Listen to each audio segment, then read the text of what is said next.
That's good.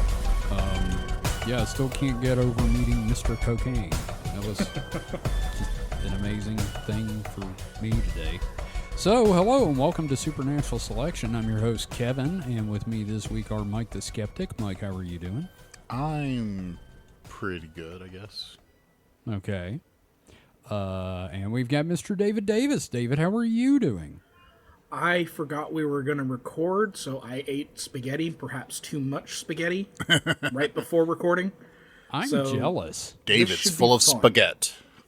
This should be fun. Someone eat his spaghetti. Spaghetti! Yeah. So, it's a weekend weird, and before we get started, we are, once again, still taking submissions for the zine. Head to supernatpod.rock/zines with an S, and you can read the information you need to get the submissions in a format we need, and we would love to have you in the book. We're still looking for Bigfoot stuff. Woo! Excited. We got a lot of fun submissions, but we can always use more. Like, I want to get as many pages together as I can. Yeah, the more pages, the more value added. I feel like somebody should do like a comic book ad page, you know, where you can like order Amazing Life sea monkeys. That would be kind of fun. But anyway, so there's that. I met a man named Cocaine today, and beyond that, we have not discussed anything about the order we're doing today, so I'm going to just go first, if that's all right. Okay? Oh, okay, yeah, sure. Okay. Also, I'm 48 now, so fuck Yes, me. happy birthday. Yeah, fuck. Happy birthday. It's Kevin's birthday. We're done. Okay. You just get part of a song. I don't even get the full Applebee's Happy Birthday Correct. song. Wow. The legally permissible to be on the air happy birthday song. You know, the Happy Birthday song is now, it's legal to do. You Yeah, don't it's have public to pay. domain now. So. Oh, it's finally in the public domain? Yeah, Yeah, it's there like- was a lawsuit. Yeah, and Okay. I think they found that there was enough prior art that it really never should have been Yeah. copyrighted. Yeah. Yeah, it's not like Q-tips or anything. Yeah. So, this week, my first story is from the Daily Star. I almost had two from the Star, and I was like, nah, I need to find something else. So, this first one's kind of interesting. Came out April 6th from Abigail Hunt, assistant news editor at the Daily Star. Title is, Supermarket Car Parks Become Unlikely UFO Hotspots, with 1 in 10 sightings reported there. Is it saying that all these car parks are also in Florida? No, I think it's in the UK. Oh. But freebets.com asked 2,000 UK adults if and where had seen UFOs, with almost 1 in 10 people claiming a supermarket sighting. Isn't FreeBets an online betting site? I have no idea. Need to look into that. Spokesman Tim Agnew said, we were shocked how many believed they'd had an encounter. So, article begins. Almost 1 in 10 UFO sightings is in a supermarket car park. Thousands of shoppers claim to have had close encounters while loading their motor after doing a food stop. This is so British. Some spotters think the spotlights of the UK's 12,700 stores are a magnet for aliens. Chris Eccles, 39, Rotherhithe, South London, said, I had an experience 3 years ago when everything looked like it was shimmering. I don't know what it was, really, but it was something. Fair? Yeah, sure, I guess. The Rotherhithe, South London, lad added, my theory is that all the lights look like some kind of giant landing site. Freebets.com, there is a link. Yeah, it is a betting site. God damn. They that's- were taking the British- odds of where people see aliens. Probably. That's the thing I can see. Wow. Yeah. Well, they asked 2,000 UK adults if and where had seen UFOs. That's not a sentence. This isn't a very good source, Kevin. No, well, it's better than Phantoms and Monsters, so fuck off. I mean, not really. Okay, that's fair. It is the Sun. No, the Star, the Daily Star. Yeah, Sorry. they forgot the they, didn't they? Yeah. Wait. So you're reading an article from the Star where they source their information from freebets.com. Freebets.com. Yep. Only the finest news reporting at Supernatural Selection. Only mildly picked over through a dumpster in a back alley. The author of this was only mildly concussed. So, spokesman Tim Agnew said, "We were shocked how many believed they had an encounter." Meanwhile, the Daily Star reported on... Yeah, you know, you're doing that. I noticed that. You are reporting on this. Meanwhile, the Daily Star reported on a self-declared UFO expert, self-declared, that's fun, who believes he had come across the, quote, holy grail of evidence after allegedly spotting a giant boomerang-shaped aircraft on an ISS live stream. So that's the International Space Station. The video, which was shared online by conspiracy theorist Disclose Screen the Grim Reefer, shows the V-shaped object flying above the Earth, claiming it came from a live stream from the International Space Station. The self-professed extraterrestrial expert, I mean, your parents are sad, shared the footage to his YouTube channel where he described it as the holy grail of alleged UFO evidence. He explained to his 14,000 subscribers, come on guys, Jesus Christ. we've got like 70. We can get there. That he had... Okay, let me start that over. He explained to his subscribers that he had held onto the clip for 8 months, as he had had it checked by a friend for any signs of editing. If those pixels look right, I've seen a few pixels in my time. Yep, I know Photoshop. Yeah. He claims his pal found, quote, no evidence that the footage had been manipulated. So the roundabout manipulation test. Yeah, hey man, did you fake this? Nope. Good, me neither. In the video, which has gained more than 700 views out of his 14,000 subscribers, he continued, for me, this clip is the holy grail. Almost read that as glory hole for some reason. The glory hole of UFO sightings. Checks out. This clip is the holy grail of UFO sightings. It is definitely not man-made. The sheer size of it would suggest otherwise. It's hard to tell the distance from the camera, but it's close enough to the Earth that you can see it casting a shadow. The ISS orbits the planet at around 250 miles from the Earth's surface, so if this UFO is closer to the Earth than it is the camera, then we are looking at something that is miles in diameter. This isn't a scouting ship.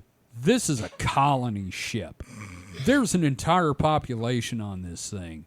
This craft fits a description of the Phoenix Lights perfectly. Pow! And that's the article. Pow. Amazing. Yeah. Freebets.com, huh?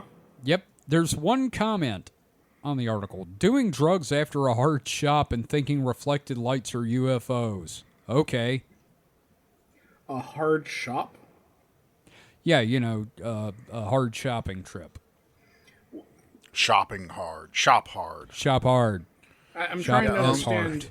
hard. The fact they don't link to this supposed UFO Oh, they footage. did, but like... No, they didn't. All their links are self-referential back to the Daily Star. Oh, well, there's a link to the video, it said. Where? Down toward the end. Read the full story here. It's like at the very end. Yeah, okay, I got it loaded. Well, I say that and the video's loading. It's probably going to be say this is inaccessible in your region. All right. Yep, not loading. Thank you, Daily Star, for making us laugh at love again.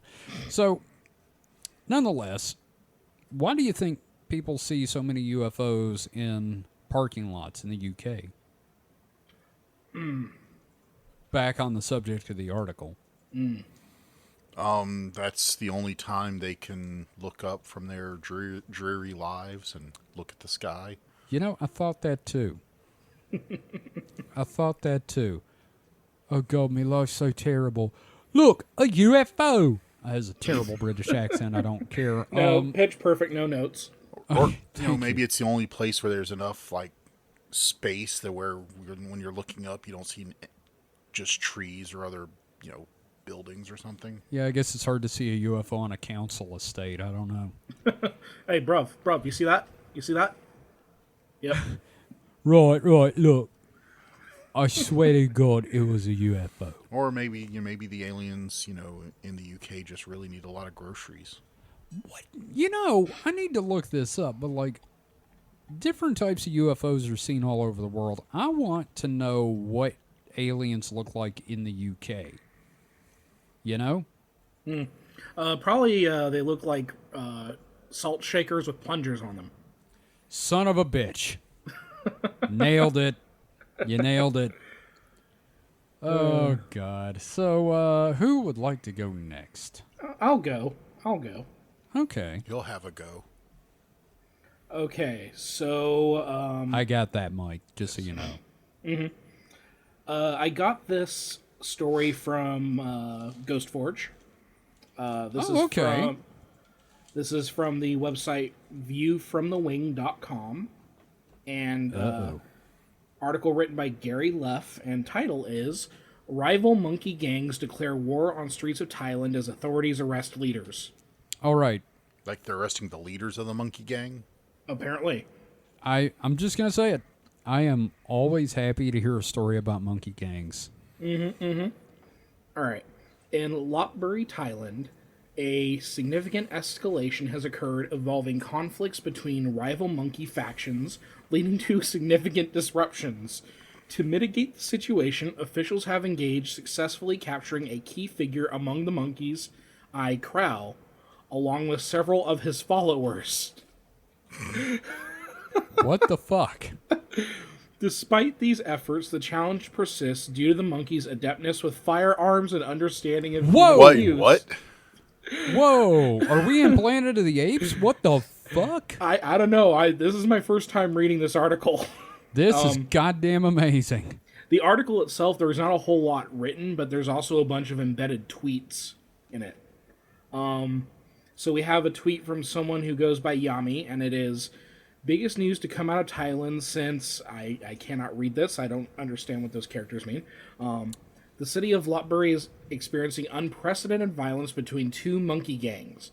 Authorities have been mobilized to quell the chaos and are currently attempting to relocate the primates. Let's see. Local authorities successfully apprehended one of the gang leaders, I Crow, using a tranquilizer gun. Upon his arrest, cries could be heard from his subordinates. Oh. Oh, God, they arrested a monkey. Here's another tweet. On the second day, 7 individual monkeys were arrested. Locals responded by saying, "Is that it? There's 1,000 of them." They're lucky. They're lucky. Authorities reiterated that the monkeys' familiarity with firearms and their ability to interpret human body language pose challenges in apprehending them. Okay, we really need more information on the firearms part of this. Yeah, no. When was there a monkey shootout? Yeah, I think it's just the monkeys recognize firearms. I don't think we have monkeys using guns yet. But given apparently this is a long-standing problem since 2020 or 2021. Yeah, since COVID. I'd give it another year before the monkeys start getting guns. Monkey got a gun. I hope to God they don't name one of the leaders Caesar. Okay. All right, so here's back to the article. Authorities are conducting a citywide effort to capture the leaders of the factions identified by yellow and green affiliations What? to dampen the unrest and strategize on long-term solutions. Are you telling me it's like Crips and Bloods? What the fuck? They've got color like turf? Oh, my God. Bananas versus melons. Oh, God. Okay, another tweet from this person. A hierarchy chart has been published showing yellow as Crow's group and green as Yak's group. A citywide monkey hunt is underway to capture the remaining leaders, aiming to temporarily quell the violence, provide authorities with additional time to assess the broader issue. A citywide monkey hunt. I don't even know how to roll with this anymore. I remember when this started because the tourism dropped and the monkeys started like turning to crime for food and then like fighting against each other over that food. I didn't know it had become so organized. Little monkey hits in their drive-bys and shit like that. Oh, this is where Hitman Monkey from Marvel comes from, I swear. Oh, man. Okay, back to the article. Events like these are far from unheard of. In 2020, a gang of monkeys took a 2-hour train trip, quote, in order to search What? for food where they fought and dominated the local monkey population. It's like Fallout, you got monkey raiders. Oh my god. All right, one more. Let's see. Closing the borders to tourists during the pandemic meant tourists were no longer feeding bananas to the monkeys. They were starving and went wild. Because they were tame before, you know. Well, Right. you know, when you lose your source of food, you just kind of go buck wild. I mean, starving So, monkeys don't like cross that- them. That's literally how the article ends. Wow. Now I'm just kind of like reading through the comments to see if anything is worth, and I can't tell what's spam and what's people trying to be funny. Well, one user who goes by Ape wrote, "Only one thought came to mind: Planet of the Apes." Well, obviously. Yeah. I mean, that's what all of us say. Until you said monkey fallout, I was like, this Planet of the Apes. But no, Monkey Raiders is, good God. What the hell is this comment? Uh-oh. Okay. I'm gonna read this comment. It seems unhinged, probably incredibly irresponsible. Quote: "The violence-loving, troublemaking figurehead is a symptom of that which has already enamored the followers of the troublemaking figurehead. So removing the violence-loving troublemaker may help less than the peacemaker's wish, because the troublemaker already has such a huge number of useful idiots willing to follow, peddle, or tolerate abusive nonsense that other hardliners are jumping like crazy to be the next line to carry on with the 'Make apes great again' veil while misbehaving like crazy in plain sight too." This guy's using this as a metaphor. Yeah, okay, next paragraph. This is weird. "Perhaps counter-gender confirming surgery will calm things down when their sex hormone levels drop to such levels that they are made impotent and have no desire to screw around like they're monkeying around dear leader, whose self-declared personal Vietnam was STDs because of that." Is this AI? That sound like word salad. Like, I thought your article, Kevin, was AI, but this is sounding even more like AI. Yeah, That comment. this comment almost, it seems like it's racist. Like maybe they read monkey Maybe. as an ethnic group. I don't know, but I have 4 words. Monkey Brotherhood of Steel. Let's see. "This is real, monkeys cannot be trusted." I'm feeling a little uncomfortable about some of these comments now. Yeah, no, I'm getting to the racist ones now. Oh boy. Yeah. Yeah, This is, but hey, monkey gangs. God damn it. Their familiarity with firearms. This one bought a Glock. Oh my God. Man. It was fun until you got to the comments, and Right, I think right. that kind of sums up the internet, don't you think, guys? yeah. Damn. Little monkey gangs with their little monkey drive-bys. Oh, look, this one has a little fat man. So, Mike, Yeah. what's your article for this first part? So, I have one. It's more of a news thing. So I put it here because I think it could eventually become a narrative, a bigger part of a narrative in conspiracies. Uh-oh. because it's already in conspiracy. Is this fungus?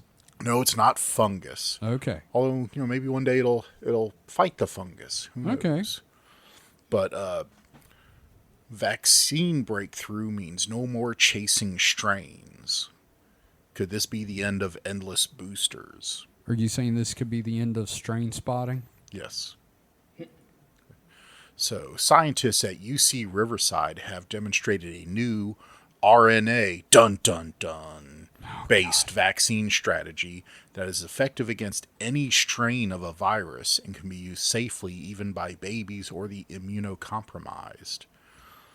Every year, researchers try to predict the 4 influenza strains that are most likely to be prevalent during the upcoming flu season. And every year, people line up to get their updated vaccine, hoping the researchers formulated the shot correctly. The same is true of COVID vaccines, which have been reformulated to target subvariants of the most prevalent strains circulating in the U.S. and I assume other areas as well. I would hope. This new strategy would eliminate the need to create all these different shots because it would target a part of the viral genome that is common to all strains of virus. The vaccine and how it works, and a demonstration of its efficacy in mice is described in a paper published today in the Proceedings of the National Academy of Sciences. So, I think that's fairly straightforward. It gets into the weeds here, but I don't think that's too necessary. So this is one of the promises of the RNA-based vaccines when, they first started talking about them. So if you don't know the story, the RNA vaccine, there was one researcher who was, basically struggling to get research grants to fund the research and was just barely eking by, putting out papers every now and then. And when COVID hit, it was like started to make people take notice of different types of vaccine research, and the RNA vaccine was just seemed like it was tailor made to quickly deploy a new vaccine for a new virus. Right. But it has a lot of potential to. So traditional vaccines are made by using weakened versions of the viruses or parts of the virus. But some viruses are too either dangerous or we just have not been able to make a vaccine that way with them. I'm pretty sure like AIDS is one of those. Mm. And some like, influenza just change so often, you can make, you'd have to give someone hundreds of shots to cover them all. So this is kind of like, one-stop shop. Yeah. Since RNA vaccines can be tailor made to not just,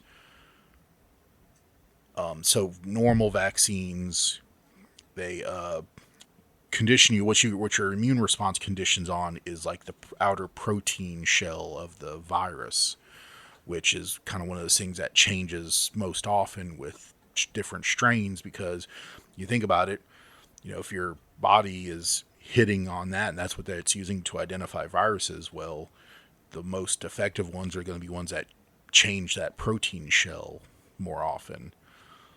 And so instead of targeting those, this will, maybe teach your body to, recognize viruses by a different part of the virus. Right. Now, you had mentioned the UC Riverside, right? Yeah. That is my alma mater for my bachelor's degree. Nice. Really? Yep. Cool. Mm-hmm. Yeah, so it's a small world. Were you a test subject? No, unfortunately not. Okay. Unknowing test subject, maybe. Yeah. Right. But Victim. yeah. So, but being a further development of RNA vaccines, of course, means the crazies are gonna latch onto this. Oh yeah. Because it just means RNA vaccines will become even more widespread. So right now, I think the only one in use is the COVID vaccines, but this means there'll soon be RNA-based flu vaccines and maybe common cold vaccines and which would be great. and all these others, which means, everybody's going to be getting 5G, 6G, Oh, yeah. iPads, full-on MacBooks injected into them. Who knows? I'm sorry, did you say full-on MacBooks injected into them? Well, yeah, that's the thing. They're putting chips in you, so Oh, right. so why not? I want to go get my iPad injected. I'd rather have salsa injected into me. You go to Marie Callender's and they give you Raspberry Pi. Oh. Yes, both ways. Works both ways. But yeah, no. So we can look forward to new levels of broke brain conspiracy theories about the vaccines. Wonderful. Some predictions. What do you think they're going to say next? So if the vaccines were bad before, what new thing can they roll into the vaccines doing that'll be new and spicy? Well, I mean, they've already got impotence and like brain control. I don't know what else you could have other than like exploding dick syndrome. Maybe they'll link it to the incel thing, like involuntary celibacy. Like, I got the vaccine and now women don't want me. Has nothing to do with bathing. Yeah, I can see that grift happening. No. Mandatory gender changes. It changes men into women and women into men, no matter what your preference. Oh, okay. That's what it'll say. So it can turn a gay man straight and a straight man gay. No, your sexual preferences stay, just your gender identity. Oh, okay. That's what they'll say it does, because there's all these there's the more visibility of trans people, and so I can easily see broke brain people thinking, "Oh, this wasn't around in my day. There must be something causing it." Mm-hmm. Is this kind of like the whole this didn't used to happen, and it's grandma out in the driveway like spraying water and talking about rainbows are there because of chemtrails? Maybe. Yeah.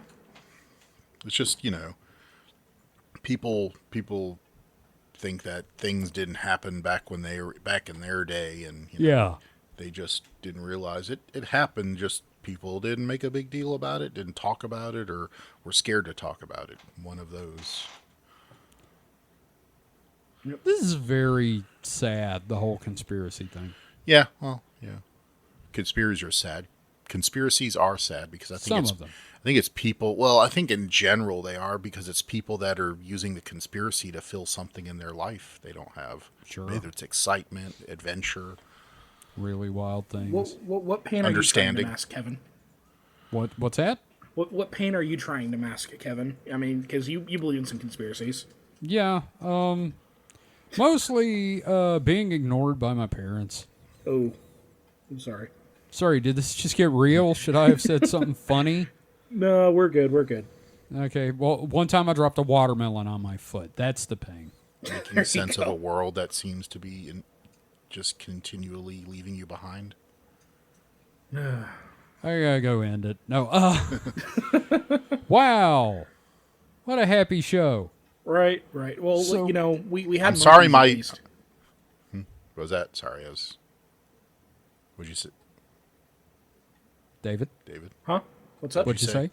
Oh, I said we at least we had monkeys. That's true. We did have monkeys. I'm sorry, my stories are always bummers. Well, you're the skeptic. That's what you're supposed to do. Well, Bringing everybody down, man. We haven't had an animal dying story yet. That always brings the mood down. I still have a second story. I have a second story that I'm going to do right now so that I can do Phantoms and Monsters in the next segment. So, and this has death and technically animals, but not death to animals. Okay. Now, this is from KXII.com, which is based out of Sherman, Texas. This is a great article. It's by Caroline Klaus Fletcher. Came out April 17th, 2024. And the headline reads, "Man accused of murdering friend he thought summoned Bigfoot found guilty." Sorry, I thought that would get a bigger laugh. No, it's ridiculous. I don't know. I may have you beat for a headline. Okay, well, article reads, Ada, Oklahoma.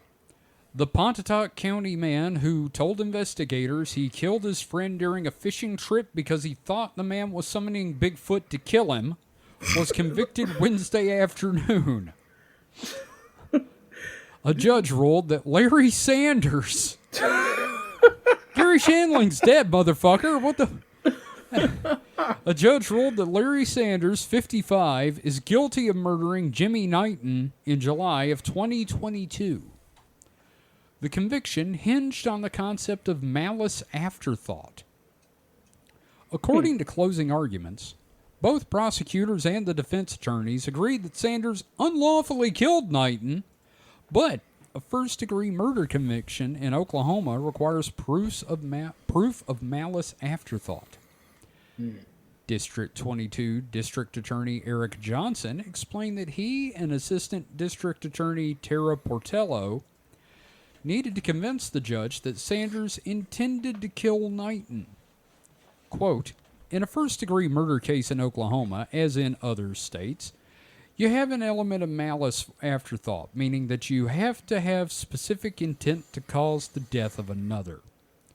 District Attorney Eric Johnson said, we were able to prove that Larry Sanders caused that death, and the issue of malice aforethought was that what this case truly hinged upon. Sanders reportedly confessed to killing Knighton during interviews with agents from the Oklahoma Bureau of Investigation. Sanders took the stand Wednesday and told the courtroom about the fishing trip that turned deadly, saying he thought strange things began happening that July afternoon. Sanders claimed to see a 12-foot-tall Bigfoot downstream and to hear Knighton howl into a drainage pipe. Sanders said that Knighton had pointed out a fish to him and was telling him to get that fish. Sanders said when he told Knighton he didn't want to get that fish, Knighton kept telling him to get that fish. Get that fish. Get that fish. I'll get that fish. Can I pet that dog? Sanders told the courtroom that he began to feel suspicious and believed that Knighton was planning on drowning him and floating his body downstream to feed him to the Bigfoot. Later, God damn it.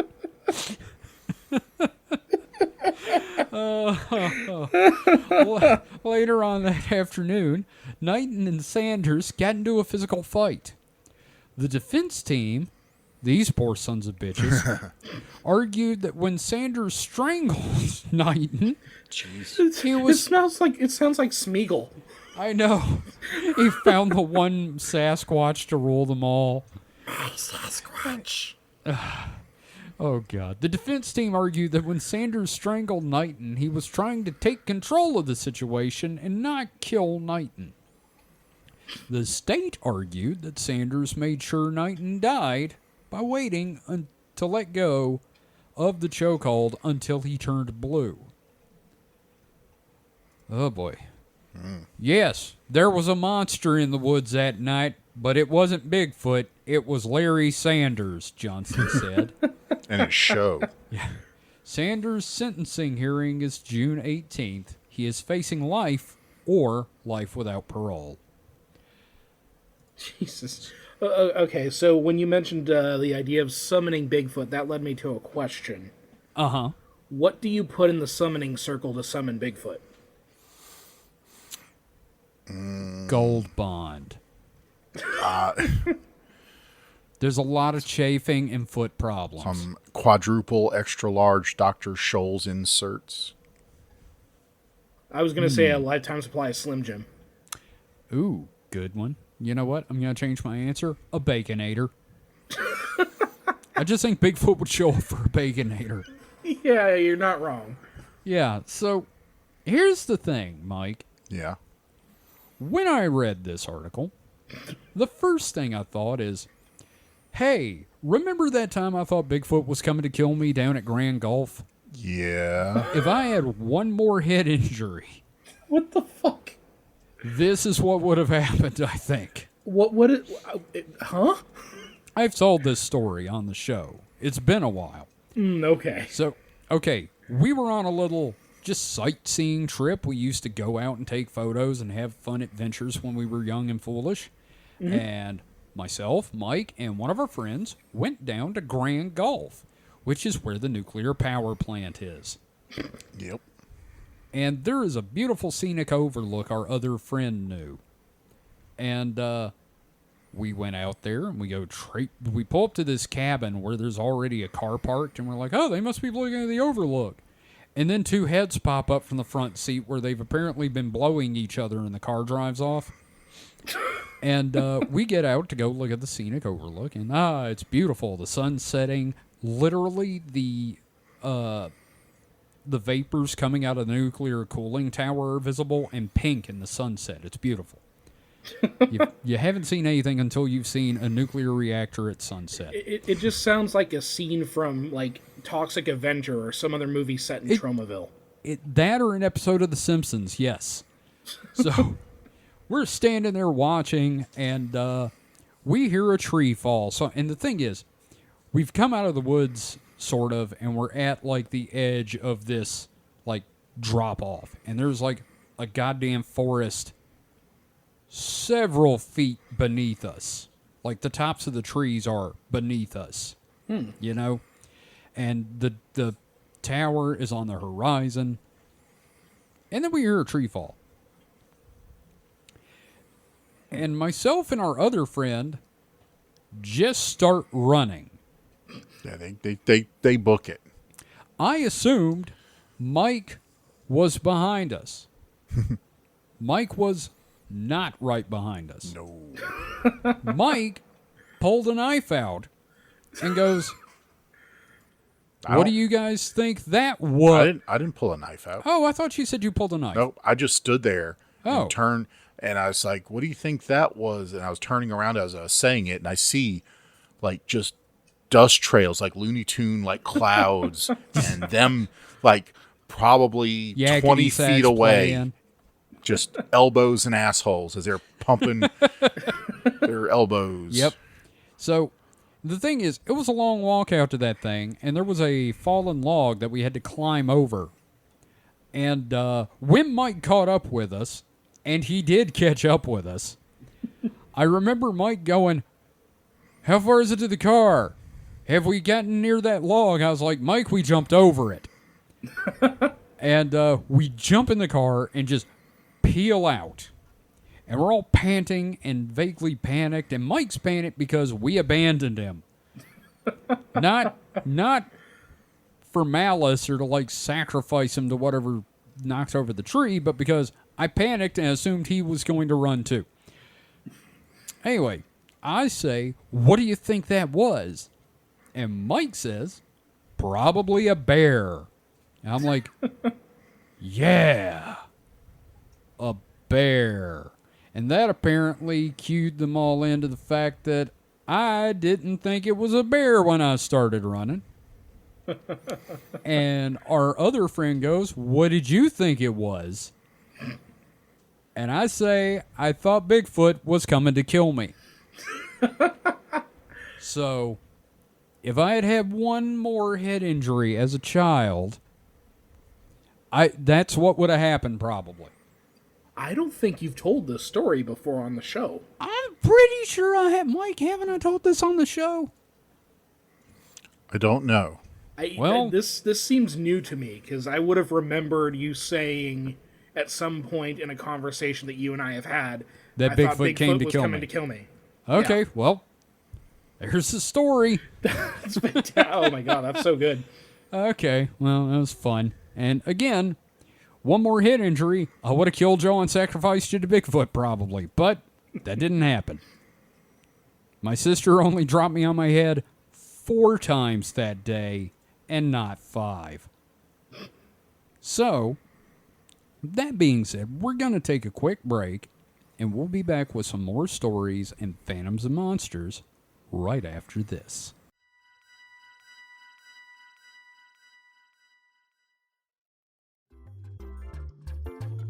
Hey there, if you're listening to this podcast right now, you're probably into cryptids and monsters.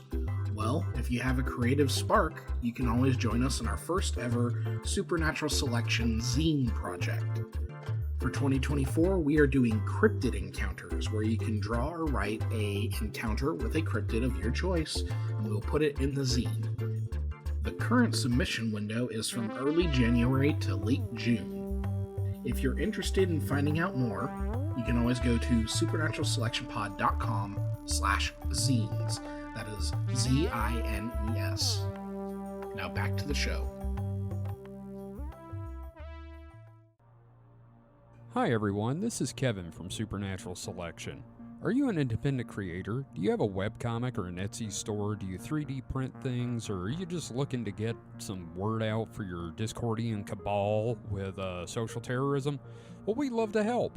And David, I believe you've got some details about how we can help. Why, certainly. If you go to supernaturalselectionpod.com/contact, that is supernaturalselectionpod.com/contact, you can learn how to advertise with us. That's right. I believe the rate is $2 per episode. You can't beat that with a stick. Yeah, I mean, trust me, we've tried. Yeah, that's cheap. That's literally cheaper than dirt. Mm-hmm. And best of all, if you're not sure how to write an ad, we'll do it for you. We'll even record it. Absolutely. Just let us know what you need in the ad, and we'll be happy to do that for you. And again, that URL is supernaturalselectionpod.com/contact. And now, back to the show.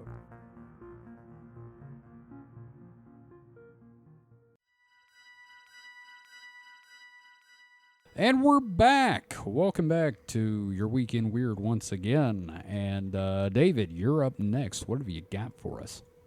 Okay, so while I appreciated your last story, I did mention that I have you beat as far as titles go.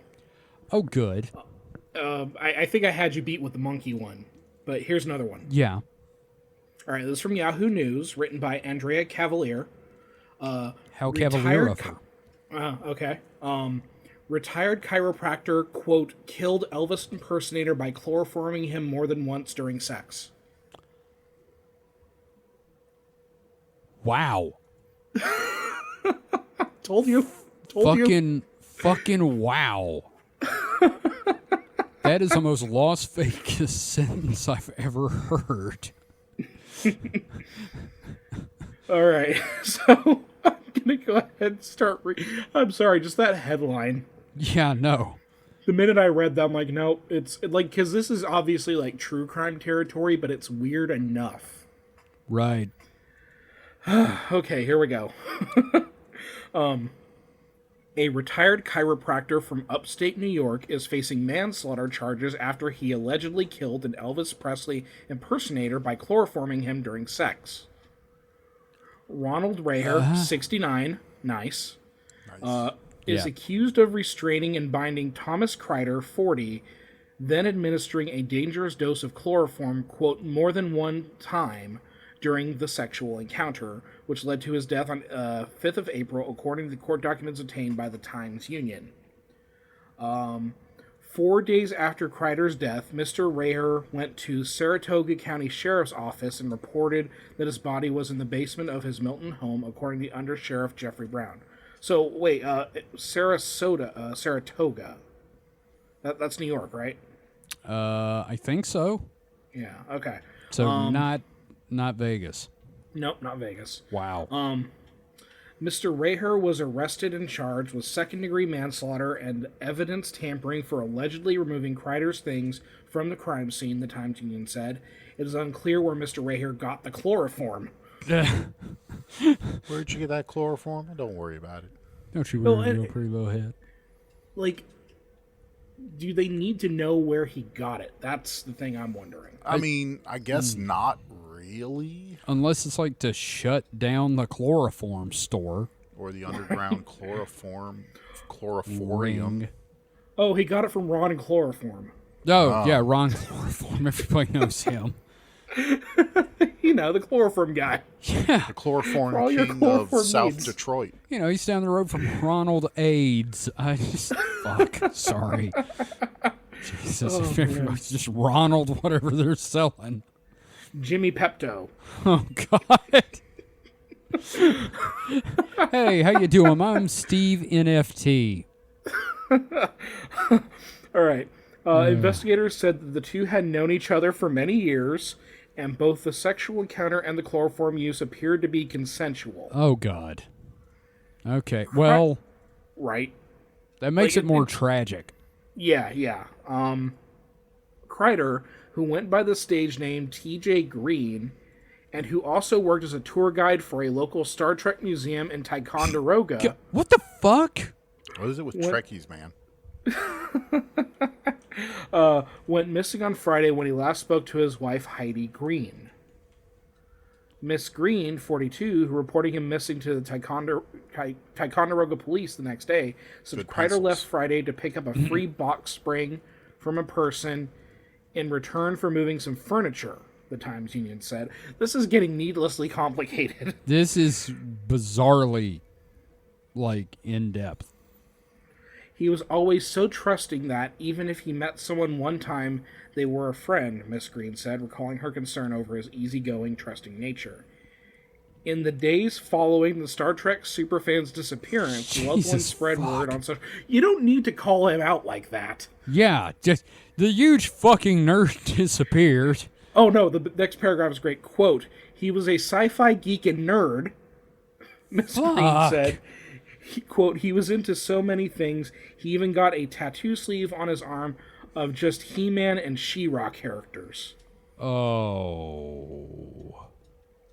A GoFundMe was created to help his wife with funeral expenses, describes Kreider as a talented performer, whether he was wearing sequins as Elvis or whether he was guiding a Star Trek tour. This is a lot for one dude.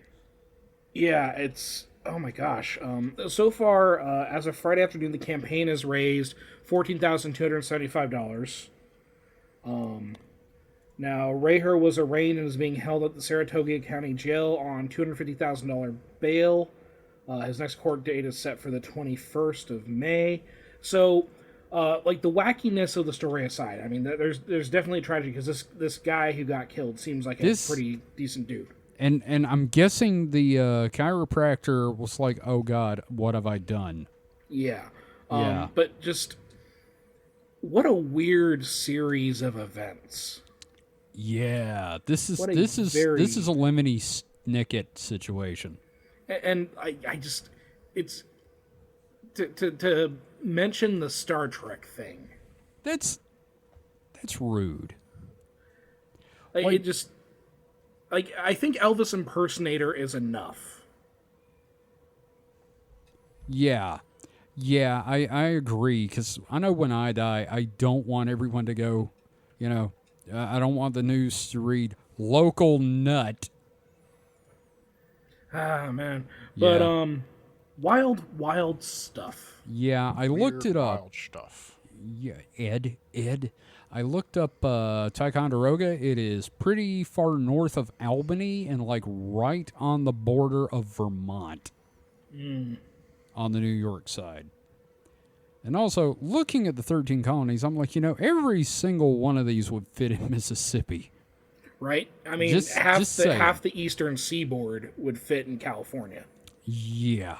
I mean, shit. More than half. Well, Mississippi would fit in there too. So, but yeah. Yeah. Man, that is certainly some things. Yeah, my stories this week have been escalating as far as more and more insane details being added. Thank God you don't have a third one. Right. Thank goodness I don't have X this week. Yeah, fuck. No kidding. So, thank you for that, David, and making us all worry about how we're going to be remembered. So, Mike. Yeah. What have you got what have you got for your last one there?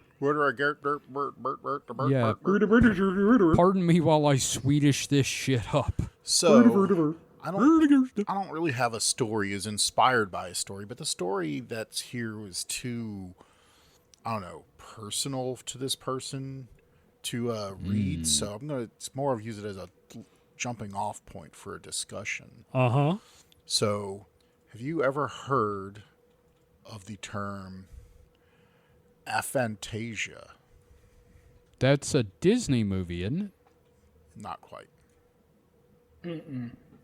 So, it is. So, okay, so let me ask you this. So, when I ask you to think of an apple, what do you see? I see a red fucking apple. delicious.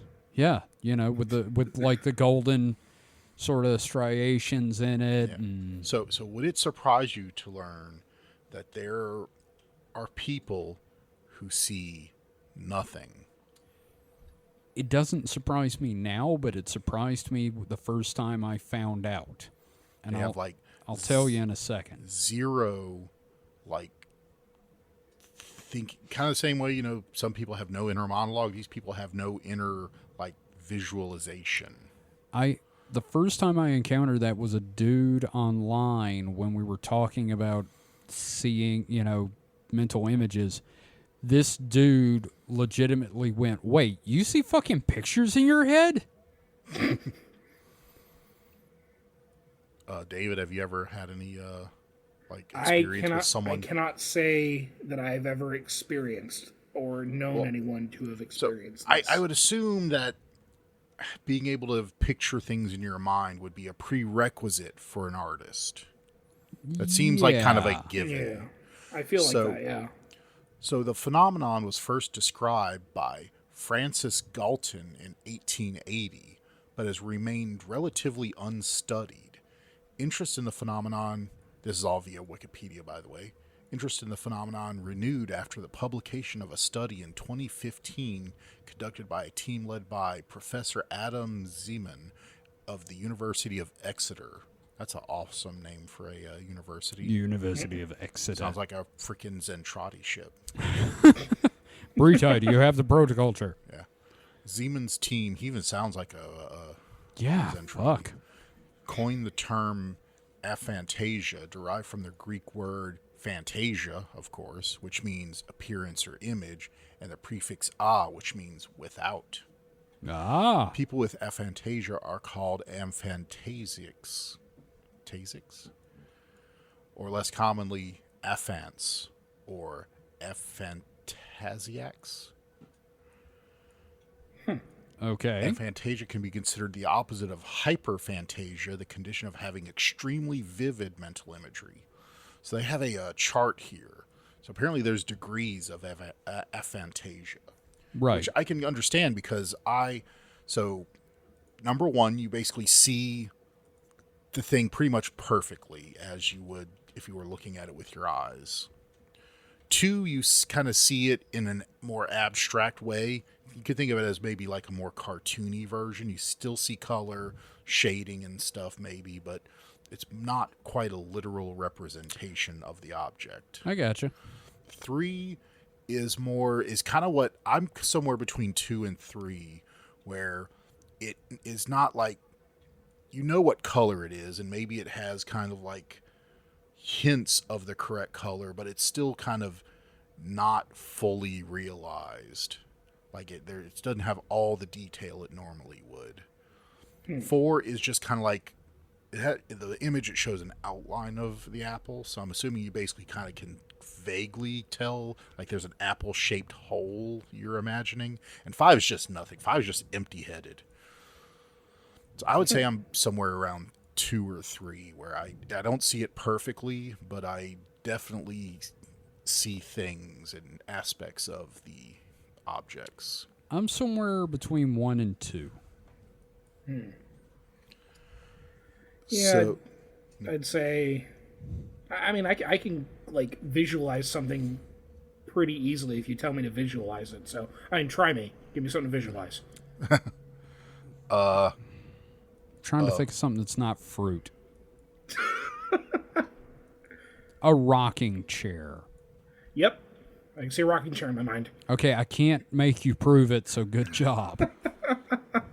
It's great. rocking and everything. This visual thing is perfect for the podcast. This Exactly. is great radio.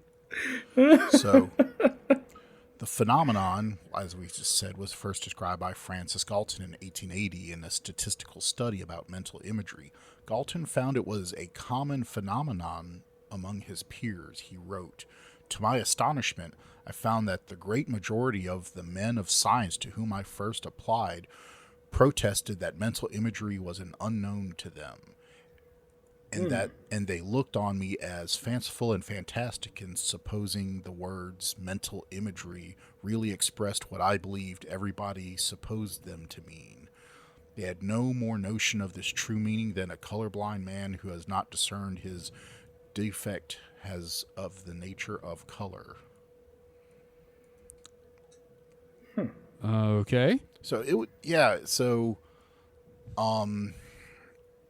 it's just kind of wild. Like, you know, it's just one of those things. That's like, I have an inner monologue and I can see things, and it's strange to think that people don't have those things. Yeah. See, you're talking about this, and I can't imagine not having inner imagery, and also you basically just described hell. Like at work, like there's a lot of times where I cannot, like someone will tell me the name of a product, and if I can't conjure an image of that product, even as unfully realized as it is in my mind, I usually can't remember it. Like the word itself doesn't mean anything beyond its, real word, unless I have a connection to a image. Right. Like, say, someone says Captain Morgan's, I see the Captain Morgan's bottle, basically. Yeah. But a lot of times someone will say something like, that sounds familiar, but I can't remember it. I'll Google it, and I'll see a picture of it. I'm like, oh yeah, I know right where that is. That's right over here.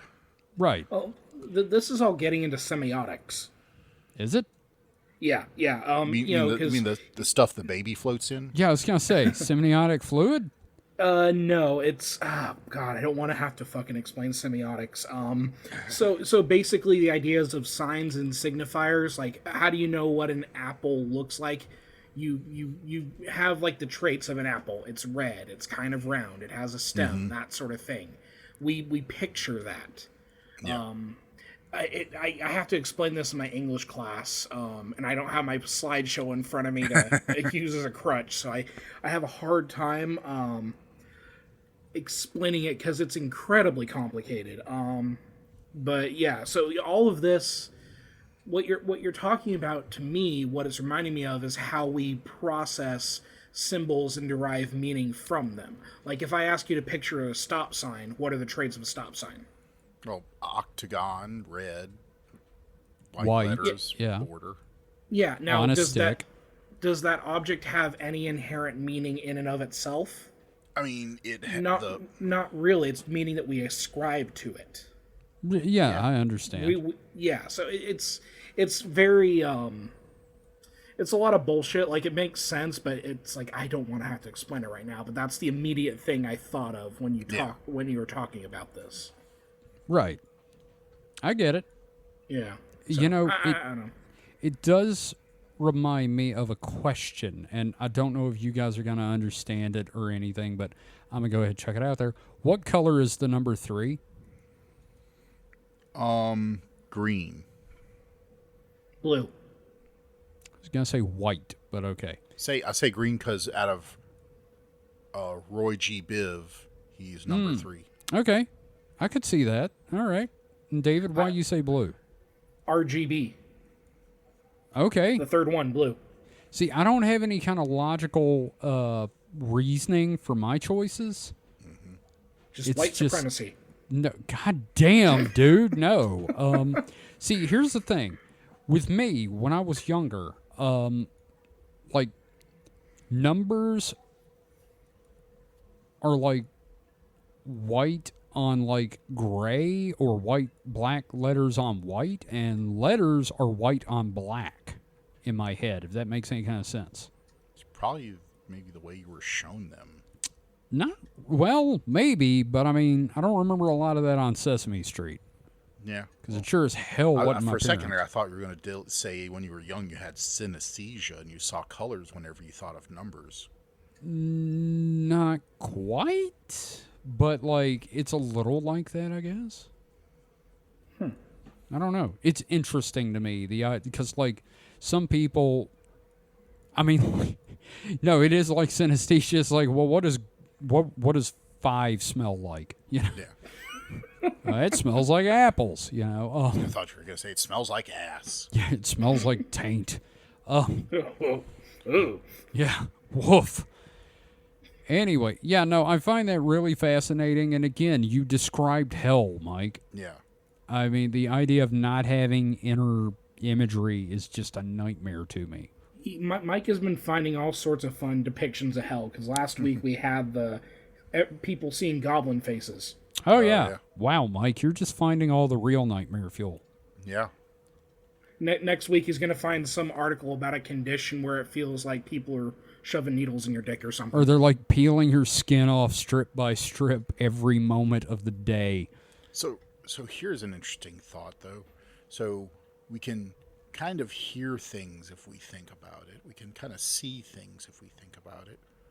I can't really smell or taste things if I think about it. I kind of can get a sense of what it sort of was kind of maybe almost like, but, you know, it's way even vaguer than, you know, the outline of the apple.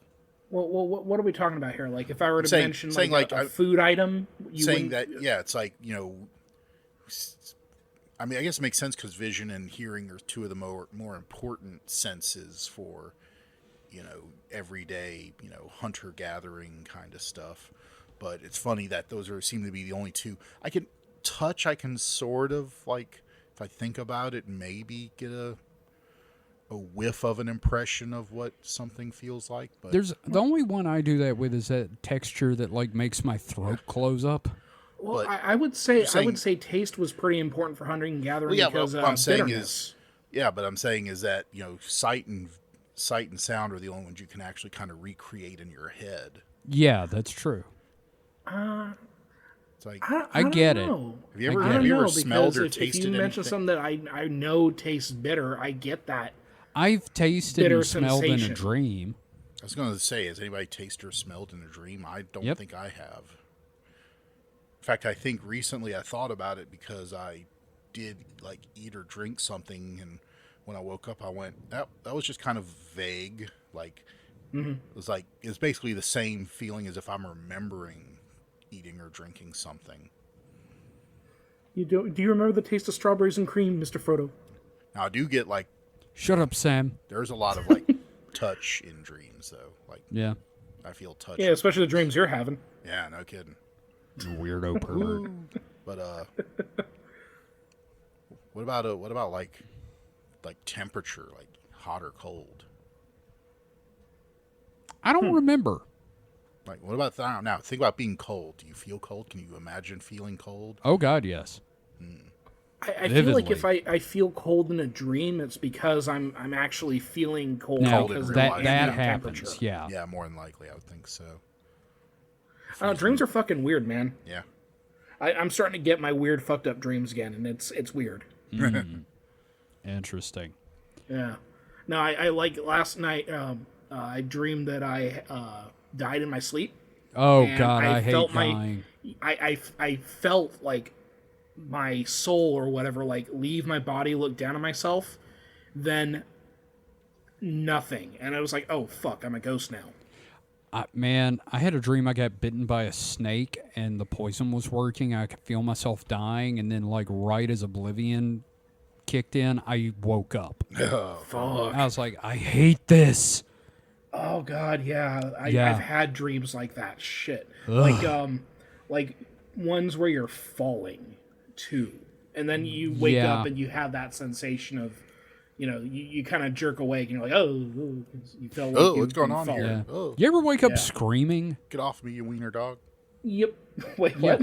You ever wake up screaming? Yes. Yeah. Oh, were you asking about Mike? He was quoting an old Norm Macdonald bit. Yeah, Oh, get off okay, me, you okay. wiener dog. Yeah, he was talking about he wanted a dog you could take out. Like a wiener dog, it can only take you out if you like fell asleep on the floor and like started chewing on your neck, and then by like dawn it might get a vein. But, guys, Yeah. this has been a fun discussion, and it's time to ruin it because Boy. it's time for everyone's favorite segment on the show. It is time for Phantoms and Monsters Theater. So by everyone, you mean the like perverts that sit in the corner and like Hello, touch themselves? and welcome to Phantoms and Monsters Theater. I'm Lord Kevin Beef Wellington. Thank you for indulging me, guys. So this week, we have got a Lulu from April 7th. Our article is entitled 7-Foot-Tall Monkey and Human-Faced Owl Seen in Downtown Miami. For a second there, I thought you said Towntown, Miami. Downtown. Not Downton Abbey. Downton, Miami. Yep. But the picture is an owl and then like a drawing of a monkey, and the monkey has a dick. Wait, what? It's like clip art of a monkey, and the monkey has a penis and balls. It's Okay. real weird. Anyway, article begins. John in Miami, Florida, called in Coast to Coast AM. We're in for some good one. To tell of a weird sighting he had. This is a blessedly short one, guys. So, back in February, sorry, I saw what looked like a large monkey, about 7 feet tall or so, and I was able to call the zoo and give a description of them on the tape. And I was trying to get the Department of Natural Resources for the state to warn them that this thing was running around. It was escaped for a couple of hours that night. This was in the downtown area, believe it or not, but this was kind of like a wilderness area near the river. In Florida, in Miami. I didn't smell nothing. I eventually got within 20 feet of the thing and tried to get a picture. Like you said, my camera failed and wouldn't work. I just couldn't get a picture. I couldn't get it with my cell phone either.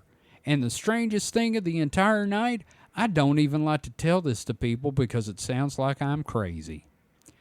But at the end of the night, that thing was joined by an owl. An owl showed up. It had what looked like the face of a man. And I've had nightmares about that. Goddamn right you did. Had nightmares about that since. I couldn't believe I saw something that way, but I did. I wish I could have gotten that on film. And they both more or less went toward the ground and they both just dissolved. It was like they both just evaporated, and I couldn't believe what I saw. I had 2 cups of coffee at the beginning of the night, so I knew I was well aware of what was going on. Okay. Theories, gentlemen? Self-cleaning cryptid. Interesting. Yeah, no, like it takes care of itself. It evaporates into a nice pine scent. God damn it. It leaves behind nothing but the fresh smell of brute. But okay, Bigfoot. All right, Florida skunk ape, sure. Man owl. Maybe it's a Shi'ar. Oh, that's a deep cut X-Men reference. I was going to say, have you noticed how everything's an owl? Mm-hmm. Well, the owls aren't what they seem. Yes, thank you. Neither are the Owls well cows. that ends well. Oh, fuck off. Oof. See, it's funny because I just posted a comic strip about, in our Discord. Oh, where was it? It's in shit postmodernism. And it's a bird doing stand-up, and it's labeled as Joe Nickel, who writes about the paranormal. And he's the guy who uses owls to explain Mothman. Mm-hmm.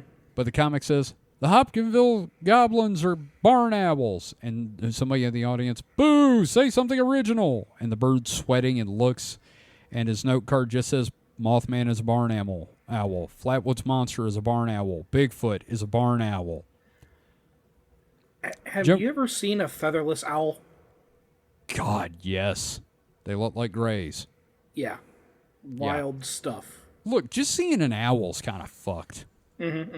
Like, we used to have, like, I saw one on the way to the store in my old neighborhood, and I was like, God, that thing is huge and terrifying. And also, they fuck under my window at night, and I hate them. I'm looking at featherless owls right now, and I'm just horribly fascinated by it. Yeah. Well, again, my yard used to be an owl love motel, so that was always fun.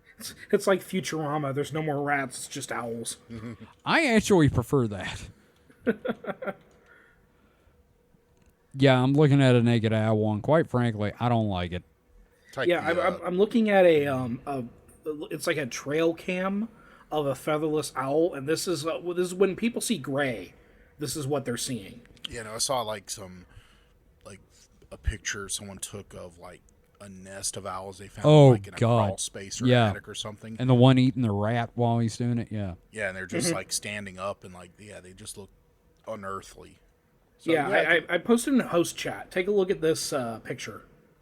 If it's the one I think it is, yeah, no, fuck those things. That's grays. Yeah. Like, I get it. I get why you would think that. Yeah. Not that that's the explanation for grays, but still. Weird little dudes. I appreciate little them. dudes. I appreciate them. Do you? Yeah, no, I'm a connoisseur of weird little dudes. I feel like these things can fuck right off. Just personally speaking. So have we got any questions, guys? What's the meaning of life? Wow, fuck both of you. Where's my groupie? Where's your what? Groupies.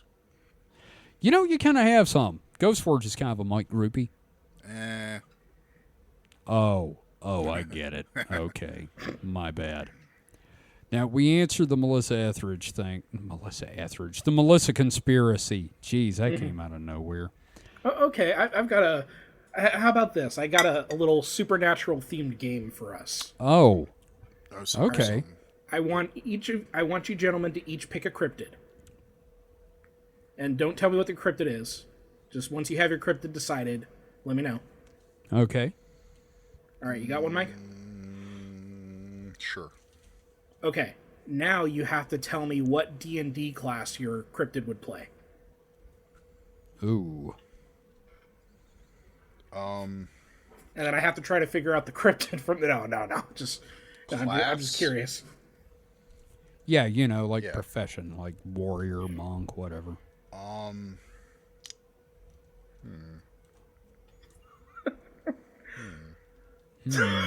Mike's really...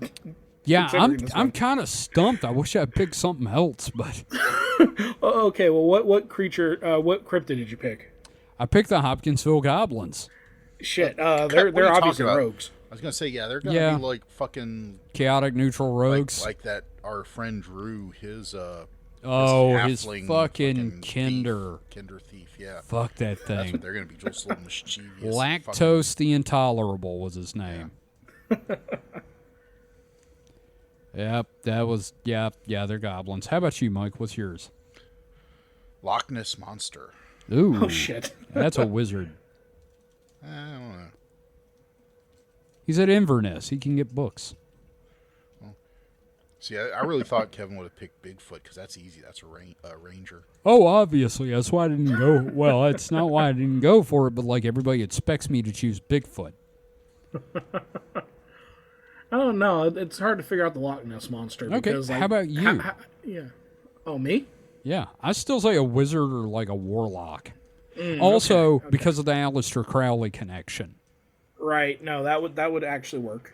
Yeah. Like a warlock plesiosaur. All right, artist, you heard it. Shit. Okay. Pick a cryptid. You picked my go-to cryptid, which would have been the know. Hopkinsville Goblin. So Yeah. fuck you, number one.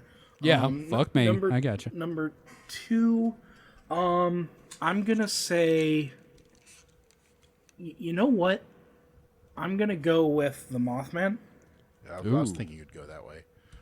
Yeah, I don't know. and, I don't think Butt Fanatic is a proper D&D class. Monk. Just because it looks like he's already wearing robes. And I'm going to go with a homebrew class for this one. Oh, that's cheating. Okay, fine. All right. This is a tricky one, man. So What about a bard? It depends. Well, it depends on what Mothman I'm talking about. Am I talking about like 8-pack Mothman with the GI Joe body on the statue? Oh, Or am I going for like tall, skinny, creepy Mothman? I always go when I think of Mothman. I think of the illustrations from Point Pleasant, where it's like 2 bumps with eyes in the chest. I would say go with the most common representation in the lore. Yeah, that would be the shadowy moth beast. Okay. You know what? I am going to say a sorcerer. Okay. And Because of light spells or dancing lights, yes. okay, yeah, I can Dancing see lights, that. fireball, prestidigitation, a lot of lights. Now, if it's the statue, that's a barbarian. Yeah, for sure. Oh yeah, no broadsword, quarters stuck in his ass crack. Okay, Eating so we know that beans. Alistair Crowley would have been a warlock if he played D&D. Yeah, and everybody would be like, "You're cheating." So let's go with another personality from our podcast here. Ingo Swann. I was just gonna say Ingo Swann. That's ironic. You psychically predicted I was gonna pick a psychic. What would Ingo Swann play? A lot of magic users in this. Yeah. Um, Honestly, my guess would be wizard. yeah, probably. Okay. Here we go. Is there a psychic D&D class? Yeah, is there? I thought there was. Yeah, warlocks can have a kind of like a psychic patron. Oh yeah. Well, I mean, I'm a warlock in a speedy dice bag, so. Yeah, I mean, I think we've all played a warlock at one point. Okay. Alex Chiu. Oh Piss boy. Golem. Shitty bard. I was gonna say an artificer. Okay, that's a good one too. But I was saying bard because he says they stole the Imperial March off of him. Right? I So wonder he's what just- Alex Chiu is up to. Oh, I don't know. Should you check? Yeah, I'm gonna check on yeah, how his it's been a bottle while. looks. let's see how our boy's doing. Yeah, he's like our own private Lord Rael. How gross is this bottle today? Yeah. God. How gross is that bottle? Yeah, because we never did do that live watch through of the piss bottle. Thank God. Thank God. I know Ghost Forge is mad, but thank God. Okay. Okay, I got some of his videos. I'll just read the ones that stand out. Best and worst hand-cranked pasta maker machine noodle ramen udon. Wow. I really, thought that was going a different direction. That's, yeah. Hand crank penis pump. Let's see. Mass boycott on fast foods is coming to California and will kill dating market. What does he know about the dating market? And does he think you can only exclusively take a date to fast food? Because I feel sorry for anyone that has dated Alex Chiu. I don't know, man. I go to Wendy's with him. Yeah, but you're taking someone out to impress them. You don't take them to Wendy's on the first date. That's true. You take him to Waffle House. I mean, that's better than Wendy's. Yeah, I took a first date to Waffle House. I mean, admittedly, the relationship lasted 2 weeks, but still. Okay, I predicted U.S. Civil War 3 months ago. Here is another prophetic dream. That was posted 2 months ago. I think he just predicted the movie coming out. Right? Oh boy, Ezekiel 38 and 39 are fulfilling Israel under attack from all sides. Oh, Jesus. Oh, Lord. Oh, boy. We went there. Feminism is killing the economy worldwide. Of course it is. Let's see. Wait, I had one more. Let's see. Okay. I wonder about this one. Never marry a single mom who has a pretty daughter. I don't like where this is going. No, that's just some freaking, fantasy shit he had. Yeah. Oh boy, he's Gross. He's declining. Apparently, there is a new technology drop. Oh. How to heal your injury or illness using needleless acupuncture diode part 2. Part 2. Oh, I remember the diodes, yeah.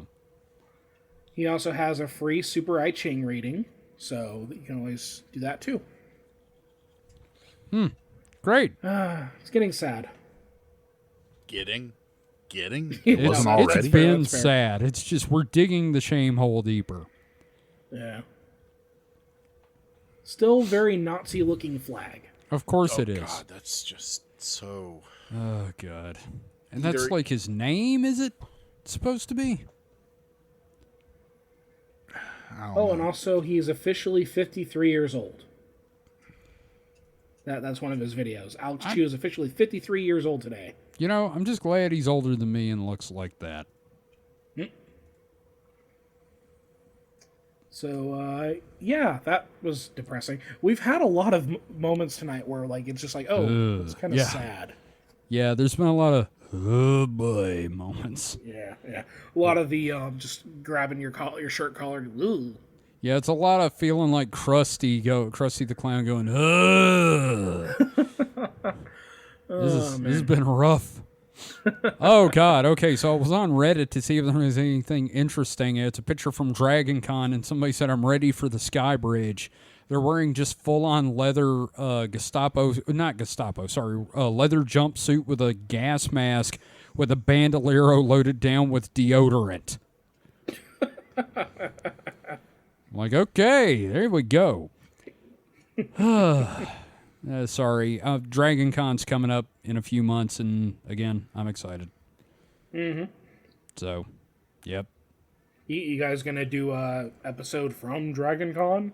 Well, you know, we thought about it last year, and we were just too busy doing stuff. Hey, that's fair. I've talked about doing it like 2 years running. Yeah, it's just so... It's one of those things that you have all these plans for Dragon Con. You get there, and it's over, and you're like, what the fuck happened? Yeah. What did I do? It's like did I it's- even do it? Did I leave the room at all? Yeah, it's like getting mugged. Yeah. Where's my money? Why am I broke? My head What's this on my hurts. back? Yeah. What's this on my back? it's Monday, and I have to, like, pack my shit up. Yeah, no, it's definitely waking up. You're just lucky you didn't wake up in a bathtub full of ice with a Yeah. scar.